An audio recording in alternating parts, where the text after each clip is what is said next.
يا عباد الله، يا عباد الله، البلغه الفاسيه 300 درهم، شريتها من فاس. شكون داها وخلى صندالة الميكا؟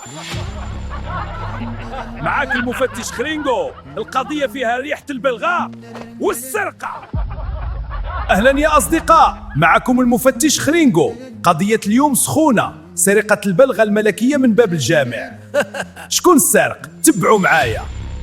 سي الحاج، واش متاكد بلي جيتي لابس البلغه ماشي جيتي حفيان ونسيتي؟ واش تسطيتي اولدي؟ راه ريحه الجلد باقي في نيفي، ودابا خصني نمشي نفطر. خاص ندير التحريات ديالي باش نعرف المجرم الحقيقي. حميد، علاش عينيك يدوروا؟ واش البلغه عندك؟ شاف خرينغو، والله ما ديتها. انا كنت كندابز مع واحد مول الرانج روفر ما بغاش يخلص درهم، وعندي 43 في الرجل، والحاج كيلبس 40. ما تجيش قدي. سي بوشعيب، انت اول واحد خرج من الجامع كيجري، علاش كنتي كتجري؟ لا حلفت ما سرقت والو. واش بغيتي تقول لي على هذا الوقوف هنا؟ لا الشاف، انا كنجري حيت الوالده دايره كسكسو بالطفايه وختي يبرد، وشوف رجلي انا لابس برديله نايك مزوره، ما عندي ما ندير بالبلاغه الصفراء. الولد مسكين.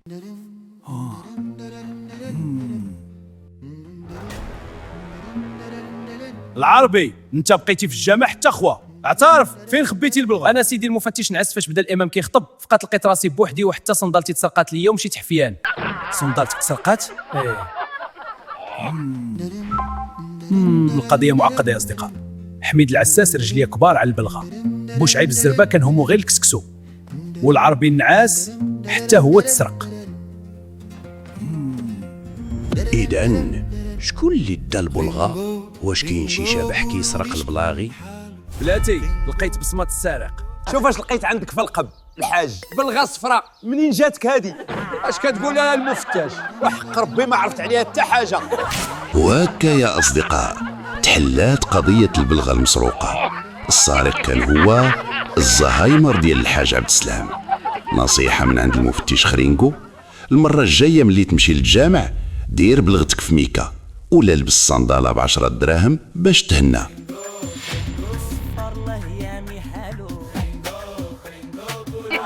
ما عليكم غير تتابعونا في الحلقات نتاعنا، وكل حلقة فيهم ممتعة وفيها الفراجة والحبكة. في عيني خرينغو خرينغو لا سيفي بي خرينغو خرينغو نقاط يا سلام.